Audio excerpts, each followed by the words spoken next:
Buen día, chicos, ¿cómo andan? Bueno, en esta clase vamos a ver lo que es el sistema nervioso autónomo. Vamos a arrancar. Sistema nervioso autónomo. Decíamos que a nivel de generalidades del sistema nervioso se podía clasificar en cuanto a anatomía, en sistema nervioso central y periférico, y en cuanto a fisiología, en sistema nervioso autónomo o vegetativo, y somático o de la vida en relación. Ahora nos vamos a abocar al sistema nervioso autónomo. ¿Qué vamos a ver en esta clase? Diferencias con el sistema nervioso somático o de la vida en relación, características generales y particulares de este sistema nervioso autónomo, sus clasificaciones en sistema nervioso ortosimpático y parasimpático, y finalmente el sistema nervioso entérico, que tiene una particularidad. Entonces decíamos, sistema nervioso.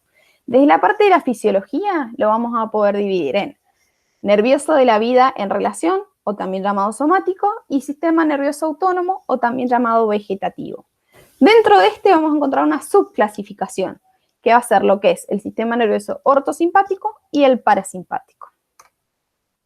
¿Cuáles van a ser las diferencias entre este sistema somático y este autónomo o vegetativo? El somático o de la vida en relación va a tener que ver con todo lo que son los movimientos voluntarios que yo haga. Es decir, que va a inervar todos los músculos estriados esqueléticos. En cambio, el vegetativo o el autónomo va a tener que ver con todos los movimientos involuntarios, los que yo no soy capaz conscientemente de controlar. Es decir, que va a inervar todo lo que es músculo liso, cardíaco y glándulas. Otras diferencias. El somático o de la vida en relación. Sus sinapsis se centran o están dentro de este eje cerebroespinal, dentro de este sistema nervioso central. Y cuando a partir de esta sinapsis van a ir directamente a inervar el músculo efector.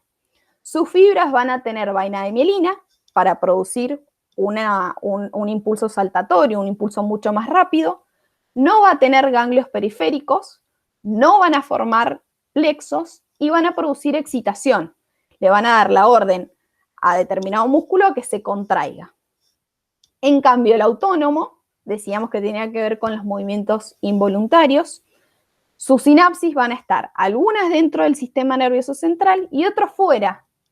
Por eso les he puesto fuera de ese eje cerebroespinal.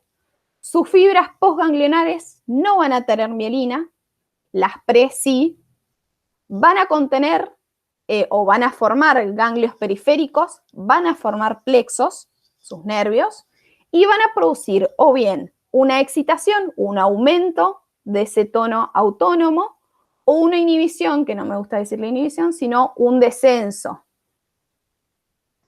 de ese tono autónomo. Entonces acá tenemos un grafiquito. Sistema nervioso somático. Arrancamos a nivel de la neurona, del sistema nervioso central, va esta motoneurona alfa y va a inervar a este órgano efector. Acá vamos a encontrar todo lo que son las vainas de mielina. Tuki, tuki. En cambio, en el sistema autónomo, decíamos que algunas sinapsis salían de este eje cerebroespinal. Entonces tenemos sistema nervioso central, salen. ¿Y por qué salían? Porque van a hacer sinapsis también en los ganglios. Ven que acá aparecen estos ganglios. Y luego van a ir a este órgano efector. Sus fibras preganglionares, es decir, antes de ir al ganglio, sí van a tener vaina de mielina, pero las postganglionares no. Y tenemos otro grafiquito. Entonces, sale a nivel de la médula, ingresa, primero se produce un estímulo. Va por una vía aferente, sensitiva, ingresa por el asta posterior, hace sinapsis a través de una interneurona, envía la respuesta motora por esta vía eferente, que va a ser motora, que va a salir de esta raíz anterior, a través de una motoneurona alfa. Podemos ver acá las vainas de mielina, entre medio teníamos los nódulos de Ranvier, tuki tuki, y llega al órgano efector, directamente sin hacer sinapsis con ningún ganglio. En cambio, en el sistema autónomo, sí se produce esa estación intermedia. A partir de un estímulo, viaja, esto es lo mismo, una vía aferente sensitiva, ingresa por el asta posterior, hace sinapsis directamente, acá no necesito una interneurona, necesariamente. Sale la vía eferente, que es motora, a través de este asta anterior. Utilizo también acá vaina de mielina, en esta fibra preganglionar. Hago sinapsis a nivel del ganglio. Y recién ahí me voy al órgano efector. Y acá ven que ya no tengo en esta fibra post-ganglionar, ya no tengo vaina de mielina. Esto es en cuanto a anatomía de estos dos sistemas. Sistema nervioso somático, decíamos que tenía que ver con todo lo que son los movimientos voluntarios. Van a ser la respuesta a nivel de la corteza cerebral, a nivel de los lóbulos frontales, que es esto. ¿Ven? Nace en forma de ramillete, descienden a través de la cápsula interna, pasan lo que es mesencéfalo, protuberancia, y al llegar al bulbo, lo que hacen es se pasan de lado, se cruzan, se decusan, se llama. Las 3/4 partes cruzan al lado contrario, esto ya sería médula.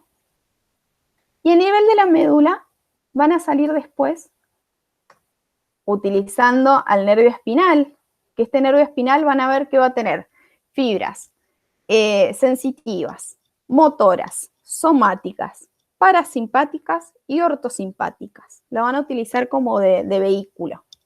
Sale a través de este nervio espinal esta motoneurona alfa que habíamos dicho y va directamente al órgano efector, que en este caso va a ser el músculo, sería el extensor del pulgar, que es un músculo esquelético estriado. Y acá les he puesto el grafiquito para que vean que estas fibras somáticas siempre tienen vaina de mielina para producir la respuesta mucho más rápida, que era una de las diferencias con el sistema nervioso autónomo. Y en el sistema nervioso autónomo lo que pasa es, frente a una respuesta, lo mismo, viaja una vía aferente sensitiva, ingresa a la médula por el asta posterior, sale la respuesta motora por esta vía eferente. Esta respuesta, más que motora, es simpática o parasimpática. Ahí me estoy equivocando.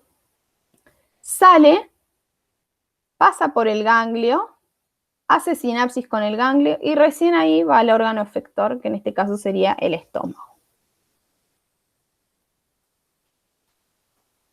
Entonces, sistema nervioso autónomo tenía que ver con los movimientos voluntarios, por esto le he puesto a esta chica saludando. En cambio, el autónomo va a tener que ver con movimientos involuntarios, algo que yo no puedo controlar, como va a ser frecuencia cardíaca, relajación o contracción de los bronquios, sequedad a nivel salival, inhibición de las glándulas, relajación o estimulación de los esfínteres. Características generales del sistema nervioso autónomo. Decíamos que era una de las divisiones fisiológicas de este sistema nervioso. Se va a encargar, decíamos, de las funciones involuntarias. Entre algunas, de mantener la situación de homeostasis del organismo y de efectuar estas respuestas de adaptación frente a diferentes cambios, ya sean del medio interno o del medio externo. ¿Cómo va a ser, por ejemplo? Presión arterial, motilidad y secreción digestiva, sudoración, temperatura corporal, que algunas de estas van a estar completamente controladas por este sistema nervioso autónomo y otras las van a estar parcialmente. Por ejemplo, la temperatura corporal. O, por ejemplo, la sudoración, que está solamente inervada por el sistema ortosimpático. Entonces, este sistema autónomo va a tener un centro de integración como tenía el sistema nervioso central, que va a ser en este caso lo que es la corteza cerebral, el hipotálamo y el tronco encefálico, en donde va a producirse acá toda la actividad del sistema nervioso autónomo. Entonces decíamos corteza cerebral, hipotálamo y todo lo que es el tallo o tronco encefálico, con lo que sería mesencéfalo, protuberancia y bulbo. Sistema nervioso autónomo. Decíamos dos grandes clasificaciones. Ortosimpático, que tiene que ver con las reacciones de huida, de lucha, de emergencia, y el parasimpático, que va a tener que ver con las reacciones de descanso y de regeneración. No son antagonistas, a mí no me gusta esta palabra, sino que más bien complementarios. Vamos a tener, más adelante se los voy a explicar mejor, el sistema nervioso autónomo nunca está descansando, por así decirlo, siempre está en un estado de función intermedia, se le podría llamar, que va a ser lo que llamamos el tono autonómico. Es decir, que partiendo de ese tono basal, por así decirlo, frente a algún estímulo yo voy a poder o aumentar activando más el sistema simpático o disminuirlo activando más el sistema parasimpático. Entonces decíamos, sistema nervioso. 2, ortosimpático y parasimpático. Pensemos, si el simpático u ortosimpático a mí me prepara para situaciones de huida, de estrés, de lucha, frente a un gran gasto energético, ¿qué me va a pasar a mí en el organismo cuando yo estoy nerviosa? Por ejemplo, cuando estoy por entrar a un examen. Se me van a dilatar las pupilas para que yo pueda ver mejor, se me va a inhibir la salivación, tengo la boca seca, se me van a relajar las vías aéreas, se van a abrir esos bronquios para que yo pueda tener mayor contenido de oxígeno y de aire, se me van a elevar las pulsaciones, va a aumentar mi frecuencia cardíaca, preparando al organismo a que yo pueda, por ejemplo, salir corriendo. Se va a inhibir todo lo que es la actividad estomacal e intestinal, me va a empezar a nivel del hígado a estimular la liberación de glucosa, que va a ser el combustible que va a tener mi organismo, ya sea a nivel cerebral o del músculo, para enfrentar esa situación. Se va a inhibir la vesícula biliar porque no la estoy necesitando, yo no estoy haciendo en ese momento la digestión. Se van a segregar noradrenalina, se van a relajar el esfínter de la vejiga, me van a dar ganas de ir al baño a hacer pis, y va a promover la eyaculación y las contracciones vaginales. En cambio, en otro estadio, en otra etapa, finalizado el examen, yo vuelvo a mi casa, me da sueño porque he estado nerviosa, me voy a ir a dormir, y empiezo a estimular más al sistema parasimpático, que decíamos que nos estaba relacionado con la reacción de descanso, de regeneración. Entonces lo que va a producir a nivel del organismo va a ser contrae las pupilas porque ya no necesito tanta luz para ver, no estoy en estado de alerta, estimula la salivación porque me está preparando a mí para hacer la digestión, contrae las vías aéreas, ya no necesito tanta capacidad de oxígeno, ralentiza las pulsaciones, me calma, estimula la actividad del estómago y actividad intestinal, va a inhibir ahora la liberación de glucosa, no estoy necesitando combustible para salir corriendo, estimula la vesícula biliar, porque voy a empezar a segregar bilis para hacer la digestión, para emulsionar esas grasas que he estado comiendo. Va a contraer la vejiga, pero va a relajar el esfínter anal y va a promover la erección de los genitales. Entonces, parasimpático, reacción de descanso, de calma, de regeneración. Estoy ahorrando gasto energético o estoy ahorrando energía. Estoy restableciéndola en realidad, y el simpático es una reacción de lucha, de huida, de emergencia, de estrés, me estoy preparando para un gran gasto energético. Por eso los dibujitos. Parasimpático, estoy tranquilo, relajado, no me preocupa nada, y en el simpático estoy totalmente alerta para reaccionar frente a algún ataque o lo que sea. Otra de las diferencias vamos a tener a nivel de las fibras. ¿Se acuerdan que les había mostrado la parte de las diferencias con el somático? Ahora vamos a ver dentro de este autónomo las diferencias entre el simpático y el parasimpático. El simpático, sus fibras preganglionales, es decir, antes de ir al ganglio, van a ser cortas y va a estar mediada por un neurotransmisor que es la acetilcolina. En cambio, sus fibras postsinápticas o postganglionares van a ser mucho más largas para llegar al órgano efector y lo que va a utilizar es la noradrenalina. En cambio, en el parasimpático, su fibra preganglionar va a ser mucho más larga, va a hacer sinapsis a nivel del ganglio parasimpático, va a liberar también acetilcolina, pero su neurona postganglionar o fibra postganglionar va a ser corta hasta llegar al órgano efector. Y va a liberar también acetilcolina. ¿Por qué una neurona preganglionar es corta en el simpático y la del parasimpático es larga, lo vamos a ver cuando veamos el origen. El parasimpático como que tiene que recorrer un poquito más, por eso es más larga.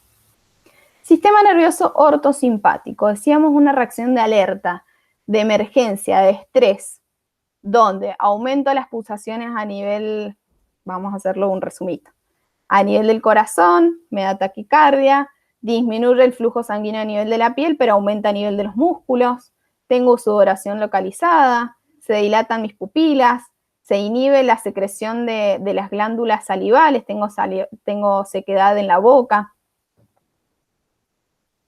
Me preparaba entonces a una reacción de huida o de lucha. Tengo que huir, tengo que sobrevivir.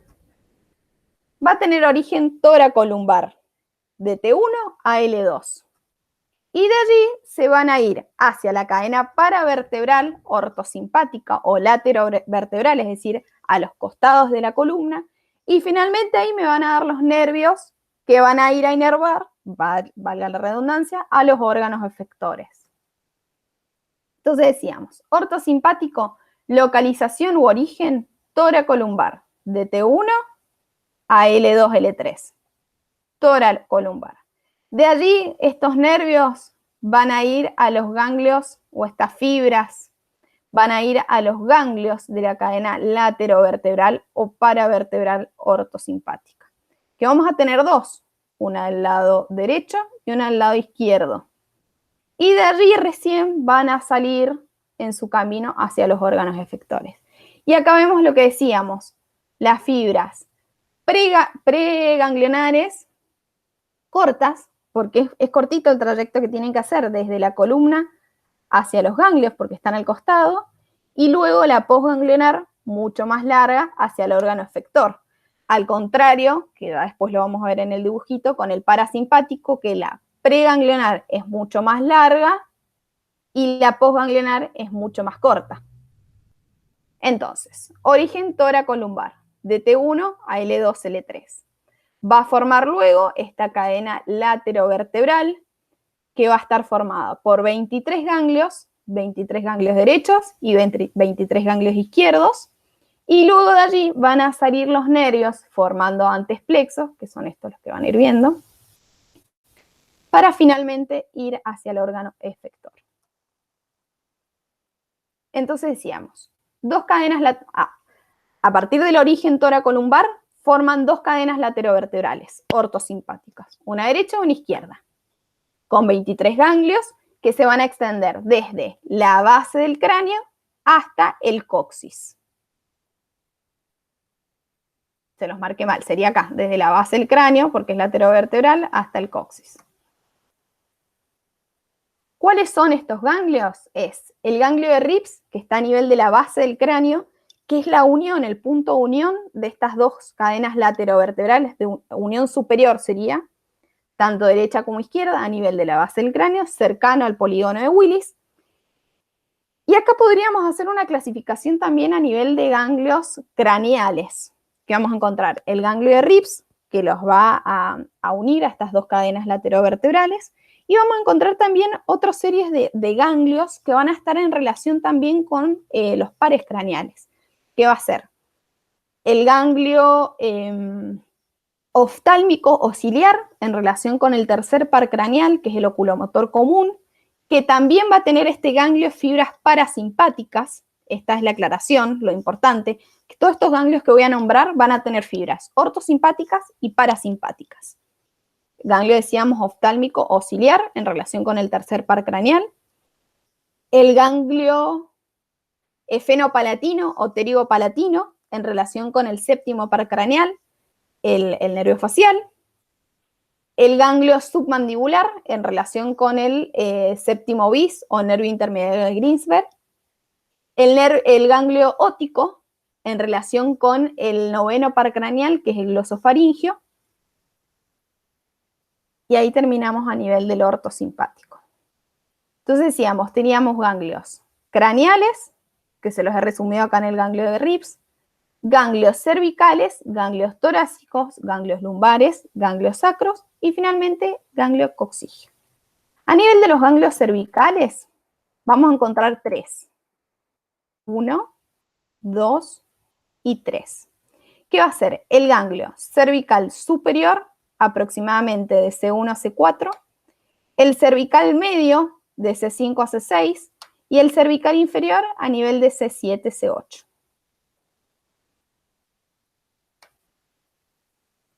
A nivel torácico vamos a tener de T1 a T12. De T1 a T4 van a salir los nervios esplácnicos torácicos.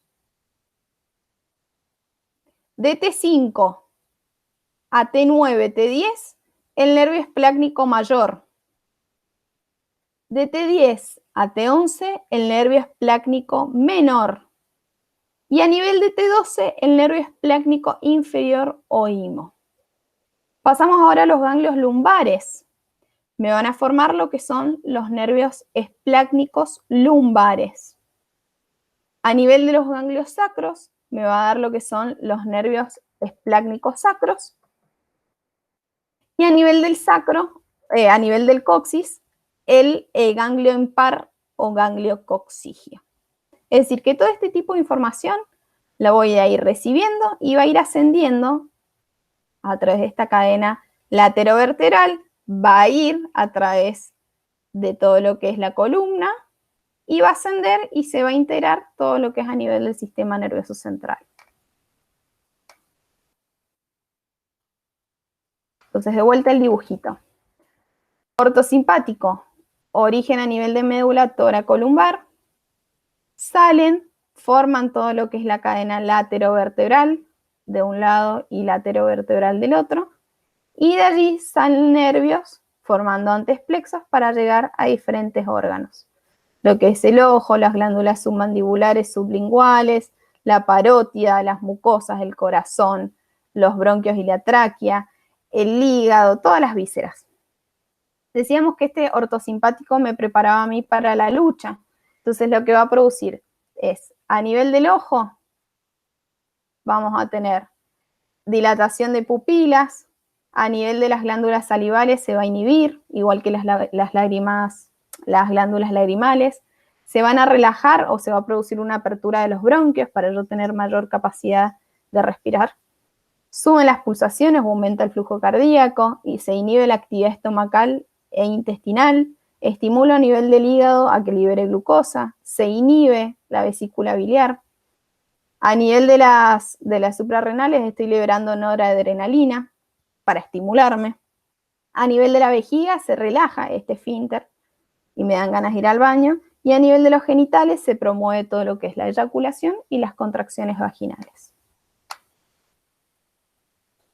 Y a nivel del sistema parasimpático, que decíamos que era complementario, que era la disminución o ese ahorro de gasto energético, lo que va a producir es todo lo contrario. Contrae las pupilas, disminuye el riesgo sanguíneo a nivel de músculos, pero aumenta el riesgo sanguíneo a nivel de la piel, se produce una vasodilatación, estimula todo lo que es la motilidad y las secreciones digestivas y a nivel intestinal, disminuye la frecuencia cardíaca, relaja el esfínter anal, es decir, me prepara para una reacción de descanso y de regeneración.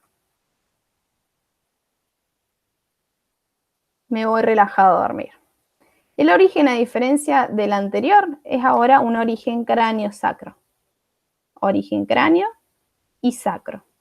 Y se acuerdan que hablábamos de las fibras preganglionares y posganglionares. Las preganglionares del parasimpático eran mucho más largas, ¿ven? Acá lo vamos a ver mejor. Es mucho más larga. En cambio, las pos son mucho más cortas, aunque acá en el dibujo parezca largo, son mucho más cortitas. Esa es otra de las grandes diferencias con el ortosimpático. ¿Y qué tipo de ganglios vamos a tener?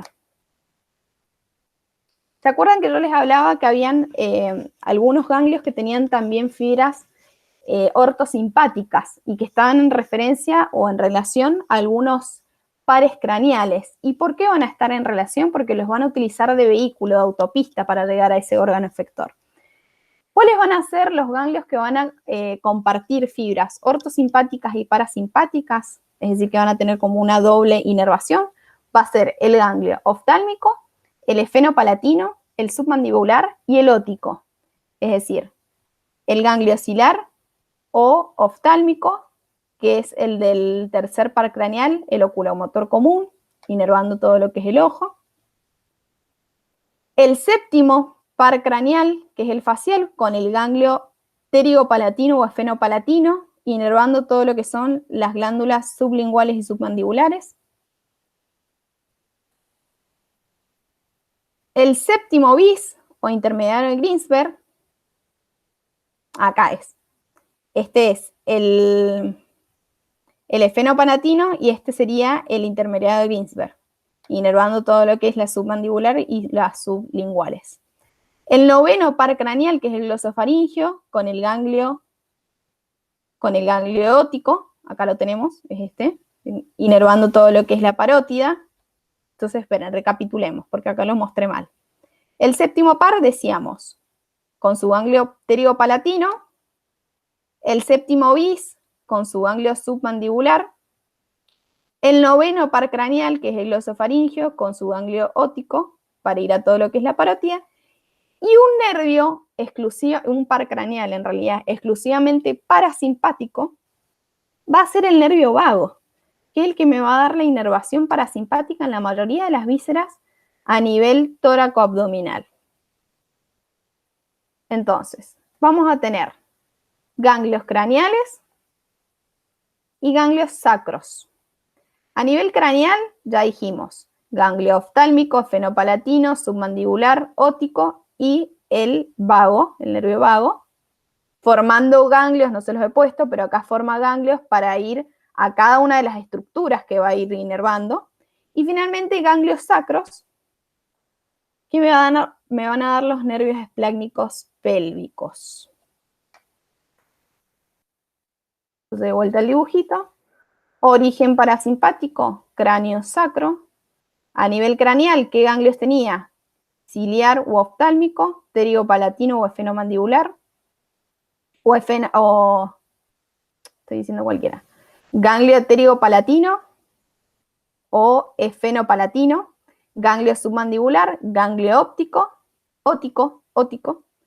el nervio vago y finalmente a nivel sacro, los ganglios sacros, dándome los nervios esplácnicos pélvicos. Y decíamos que me daban respuestas contrarias a lo que hacía el sistema simpático, porque ahora estoy entrando en relajación, en calma. Entonces lo que va a producir es contraer las pupilas, estimulo la salivación porque me está preparando para hacer la digestión, contrae las vías aéreas porque ya no necesito tanta cantidad de aire porque no tengo que correr, ralentiza las pulsaciones, estimula todo lo que es la actividad estomacal e intestinal, se inhibe la liberación de glucosa, ya no necesito ese combustible ni para la parte cerebral ni para la parte muscular porque estoy tranquila, se estimula la vesícula biliar, se estimula que se libere bilis para que yo pueda emulsionar las grasas que he estado ingiriendo. Se contrae la vejiga, pero se relaja el esfínter anal, se produce la defecación y va a promover la erección genital.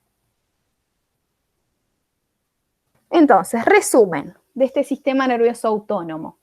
Decíamos que teníamos dos, un sistema nervioso ortosimpático y uno parasimpático.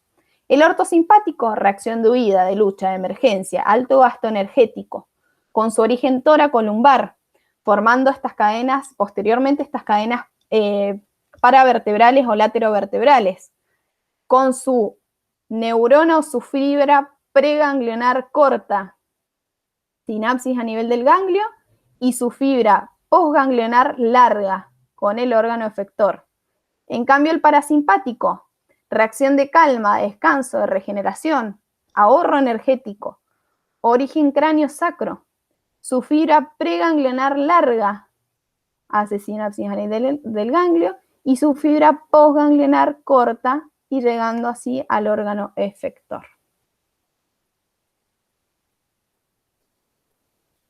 Volvemos a poner este dibujito. Decíamos ortosimpático, origen tóraco-lumbar.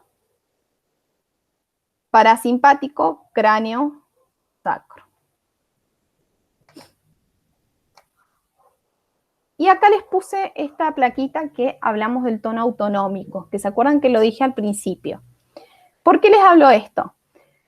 Porque siempre va a haber una actividad constante, que es este tono. Es decir, que este sistema nervioso autónomo no está totalmente relajado en aquellos periodos en donde no lo estoy estimulando. Siempre va a tener una función intermedia que va a mantener a esos tejidos y esos órganos en este sistema tónicamente activo. Con la posibilidad de ¿qué? De que a partir de este tono basal yo reciba un estímulo y pueda producir un incremento, estimulando más al sistema ortosimpático, preparando más para una reacción de huida, de lucha, de emergencia, de estrés, o bien, a partir de este tono basal, disminuir ese efecto, entrando más en calma, estimulando más al sistema parasimpático. Entonces, básicamente es eso, al mismo modo que existe este tono muscular, que es esta función intermedia, vamos a tener este tono autonómico, esta función intermedia. Y acá hacemos un apartado donde les hablo del sistema nervioso entérico. ¿Y por qué me pareció interesante ponerlo? Porque esto tiene la particularidad de que si bien está inervado por el sistema nervioso autónomo, es decir, tiene inervación parasimpática y ortosimpática, también es independiente. Tiene una red neural intrínseca que va a regular esta función gastrointestinal. Entonces lo vamos a encontrar a este sistema nervioso entérico en todas las paredes de tejidos que rodean tanto el esófago abdominal, el estómago y el intestino delgado. ¿Y qué va a formar? Van a formar microcircuitos mediados por neurotransmisores, como va a ser los que nombramos antes, acetilcolina o noradrenalina, y neuromoduladores, lo que va a permitir que frente a algún suceso en que yo no tenga ausencia de ese control central, pueda seguir funcionando. En menor medida, pero funcionando. ¿Y cómo está formado este sistema entérico? Por el plexo mientérico de Auerbach, que es muscular, es el más externo, y el plexo submucoso de Meissner, que es el más interno. Entonces, acá tenemos la figurita del intestino delgado y vamos a encontrar estas capas. Vamos a ir desde lo más externo a lo más interno. Capa serosa, capa muscular, con estas longitudinales musculares, circulares. Acá encontraríamos en esta capa muscular el plexo mientérico de Auerbach, plano o capa mucosa, submucosa.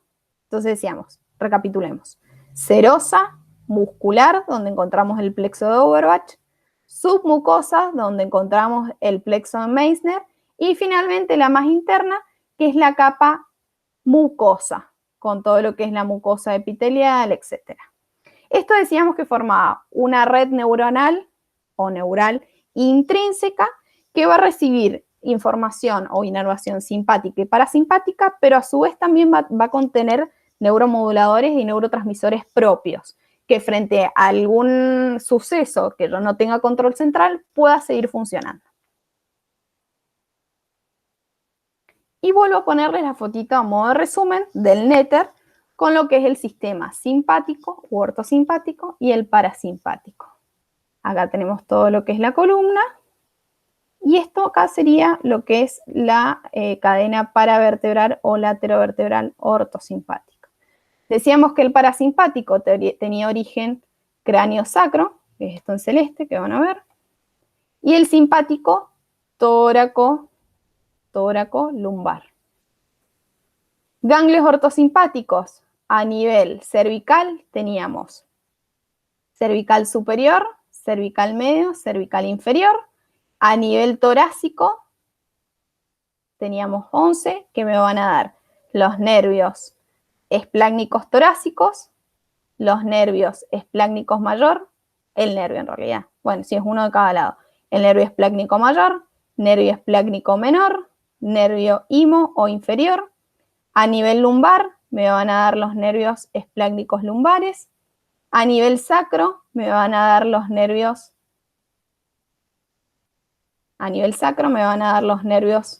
esplácnicos sacros. Y a nivel coxígeo teníamos el ganglio impar o coxígeo. A nivel parasimpático teníamos los ganglios oftálmico ciliar, efenopalatino,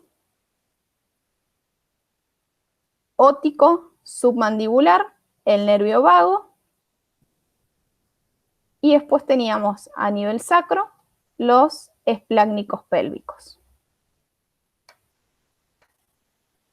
Y les he puesto estas imágenes a modo de resumen, lo que sería una acción voluntaria, como por ejemplo escribir, dibujar, que vendría siendo el sistema nervioso somático, y a nivel del sistema nervioso autónomo, lo que es una reacción de huida, teniendo que ver más con el sistema ortosimpático, y una de relajación o descanso, teniendo que ver más con el sistema parasimpático.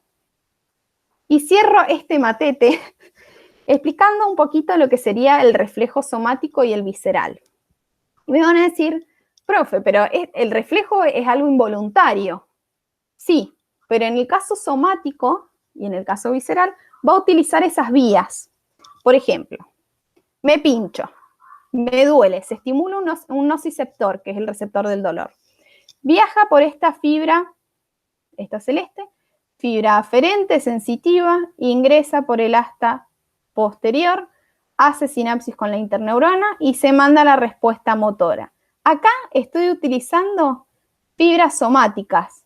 ¿Para qué? Para contraer este músculo y que yo pueda extender el dedo y sacar de ese estímulo. Entonces, si bien el reflejo es algo involuntario, estoy utilizando vías somáticas porque necesito que la respuesta sea rápida.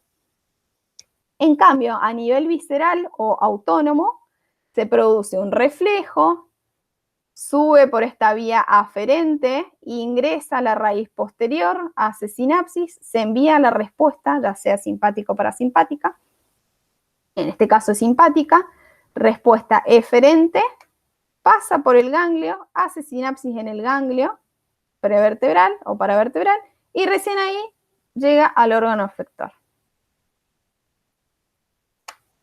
Bueno, chicos, espero que haya quedado claro. Cualquier cosa en la clase de consulta salvamos algunas dudas. Traté de hacerlo lo más simple posible y nos estamos viendo la próxima.